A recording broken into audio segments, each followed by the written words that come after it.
বন্যা ও জলাবদ্ধতার আরো খবর জানাতে সরাসরি যুক্ত হচ্ছেন সহকর্মী তোফায়েল আহমেদ নিলয় ও মাওলা সুজন। শুরুতে যাচ্ছি ফেনী নিলয়ের কাছে। নিলয়, আপনি আমাদের জানাবেন কোন কোন এলাকায় আসলে বেশি জলাবদ্ধতা সৃষ্টি হয়েছে, আর এই নিরসনে প্রশাসনের পক্ষ থেকে কোনো পদক্ষেপ নেওয়া হয়েছে কিনা? ধন্যবাদ স্নেহা। আমি এই মুহূর্তে রয়েছি ফুলগাজী উপজেলার আনন্দপুর ইউনিয়নের। যে এই ইউনিয়নে কিন্তু আমরা দেখেছি সকাল থেকে অধিকাংশ গ্রামে কিন্তু ইতিমধ্যে পানির নিচে তলিয়ে আছে। আমি যে স্থানটিতে রয়েছি এই স্থানটির যে নিচে যে দৃশ্যটি আপনি দেখছেন, পুরো দৃশ্যটি কিন্তু ইতিমধ্যে পানির নিচে তলিয়ে আছে। আমরা দেখেছি যে এই উপজেলার অধিকাংশ গ্রামে ইতিমধ্যে পানির নিচে তলিয়ে আছে। মানুষ বিভিন্ন দোতলা বাসাবাড়িতে কিন্তু আশ্রয় নিয়েছে বলে আমরা জানতে পেরেছি। তবে আমরা এখানে এসে সকাল থেকে যেটি দেখেছি, ফুলগাজী এবং পরশুরামের যে পানিগুলো সেগুলো ইতিমধ্যে নিম্ন অঞ্চলগুলোর দিকে যাচ্ছে। যতই নিম্ন অঞ্চলের দিকে যাচ্ছে ততই কিন্তু মানুষের বাড়ি ঘর যেগুলো আছে সেগুলো কিন্তু প্লাবিত হচ্ছে।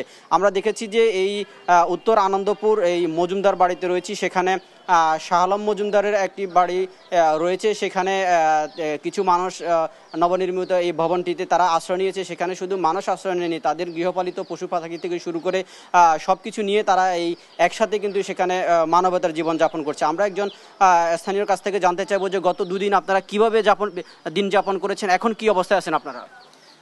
আমরা গত 2 দিন ধরে আমরা যাই হুট করি আসছে বন্যার পানি আসার সাথে সাথে আমরা যাই পাইছি তাই নিয়ে উঠে আসছি, কিন্তু 2 দিন ধরে এগুলো খাইছি। কিন্তু আজকে আমাদের কোনো পানি বা কোনো কারেন্টের এখানে কোনো বিদ্যুতের কোনো ব্যবস্থা নেই, কারণ এটা নতুন ভবন উঠছে। এই কারণে এখানে কোনো দোতলায় কোনো কিছু নেই। তো আমরা এখানে প্রায় 25 পরিবার ছিলাম, এখন কিছু কিছু চলে গেছে। এখন বর্তমানে 15 পরিবার আছি। তো এরা আমরা খুব কষ্ট করতেছি, রাতে পোকামাকড়ের ভয়ে আমাদের ঘুম আসে না। আর এখানে যেহেতু আমাদের এখানে গরু ছাগল হাঁস মুরগি আছে, সেহেতু এখানে মশা মাছি বিভিন্ন রকম এর মধ্যে আছে, এবং কি বিদ্যুতের কোনো ব্যবস্থা নেই। এই কারণে আমরা অন্ধকারে আছি। আমাদের কোনো সহযোগিতা আমরা পাই নাই, কোনো সরকারিভাবেও পাই নাই, বেসরকারিভাবেও পাই নাই, কোনো সহযোগিতা আমরা পাইনি। এখন আমাদেরকে দয়া করে সরকার যদি আমাদের দিকে একটু তাকায় তাহলে আমরা খুব একটা উপকৃত হব। আর আমাদের এখানে ফুলগাজীর ভাতগুলা, উপজেলার ভাতগুলা যদি দয়া করে ওনারা বেরি ভাতগুলা বেঁধে দেয় তাহলে আমরা আরও বেশি উপকৃত হব। কারণ আমরা অনেক এর মতো নদী ভাঙ্গার মতো এরকমের সিস্টেম হয়ে গেছে। আসতে বলতে মানুষের মুখ দিয়ে বের হতে দেরি হয়, কিন্তু চলে আসতে কিন্তু দেরি হয় না। আমরা ঠিক কখন কি করি বলছি, আমরা এই ভয়ে আমরা আতঙ্কিত। ধন্যবাদ। আমরা শুনছিলাম এখানকার যে মানুষ যারা রয়েছে তারা কিন্তু অনেকটা মানবতার জীবনযাপন করছে। এখানে যে 15টি পরিবার রয়েছে তারা গতকাল সকাল থেকে এখানে আশ্রয় নিচ্ছে। তারা এখানে প্রশাসন থেকে কোনো সহযোগিতা পায়নি বলে তারা জানাচ্ছেন। আমরা এখন চলে যাব নোয়াখালীতে, সেখানকার খবর জানাবেন আমাদের সহকর্মী সুজন। নিলয়, আপনাকে ধন্যবাদ। আপনি ফেনীর পরিস্থিতির কথা বলছিলেন, ফেনীর যে বন্যা পরিস্থিতির কথা বলছিলেন। তা আমি যদি এখন নোয়াখালীর কথা বলতে হয়, সেটা হচ্ছে যে গতকাল রাত থেকে অর্থাৎ বা গতকাল সন্ধ্যা থেকে সারা রাত এবং আজকে সকাল পর্যন্ত, সকাল 10টা পর্যন্ত বৃষ্টি না হওয়ায় জনমনে একটি স্বস্তির যে চিহ্ন দেখা গিয়েছিল, তাদের চোখে মুখে একটু হলো স্বস্তির চাপ দেখা গিয়েছিল। কিন্তু যে বেলা বাড়ার সাথে সাথে অর্থাৎ দুপুর 12টার পর থেকে আবার যখন বৃষ্টি শুরু হয় তখন আবার কিন্তু জনমনে একটা আশঙ্কা তৈরি হয়েছে, আবার একটা ভয় কাজ করছে।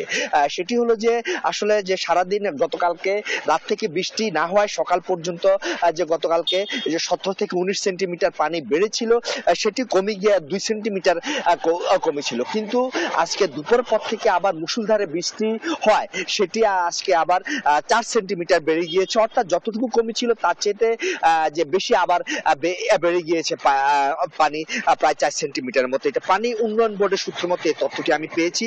তো আর যদি বলতে হয় যে সার্বিক চিত্র যদি বলতে হয় যে নোয়াখালীর এই মুহূর্তের যে ব্যবস্থা, সেটা হচ্ছে যে টানা বর্ষণের কারণে প্রায় 63,860টি পরিবার পানিবন্দী হয়ে পড়েছে।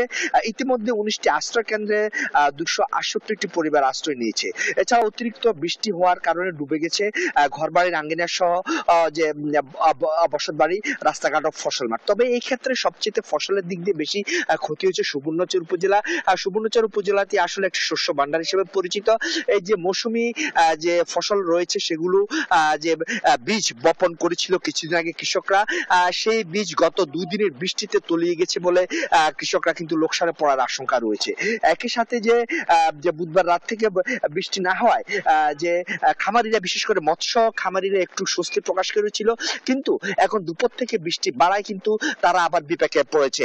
একই সাথে তারা জানিয়েছে যে তারা যদি বৃষ্টি যদি না কমে বা এই বৃষ্টি যদি অব্যাহত থাকে তাহলে তারা মাছের যেসব মাছের খামার রয়েছে বা যেসব যে তারা যে মৎস্য চাষিরা তারা কিন্তু লোকসানের মুখে পড়তে পারে। একই সাথে যে মুরগি ফার্ম নামে যেগুলো আমরা বলে থাকি মুরগি খামার, সেগুলো কিন্তু ক্ষতির সম্মুখীন রয়েছে। বিশেষ করে কবিরহাট উপজেলা অনেক মুরগির খামার কিন্তু পানিতে সয়লাভ হয়ে গেছে, ফলে অনেক মুরগি মারা যাওয়া থেকে তারা কিন্তু লোকসানের মুখে পড়ছে। এই হচ্ছে নোয়াখালী থেকে আমার কাছে সর্বশেষ। নিলয় এবং সুজন, আপনাদের দুজনকে ধন্যবাদ জানাচ্ছি। দর্শক, ফেনী ও নোয়াখালী থেকে বন্যা ও জলাবদ্ধতার খবর জানাচ্ছিলেন আমাদের সহকর্মীরা।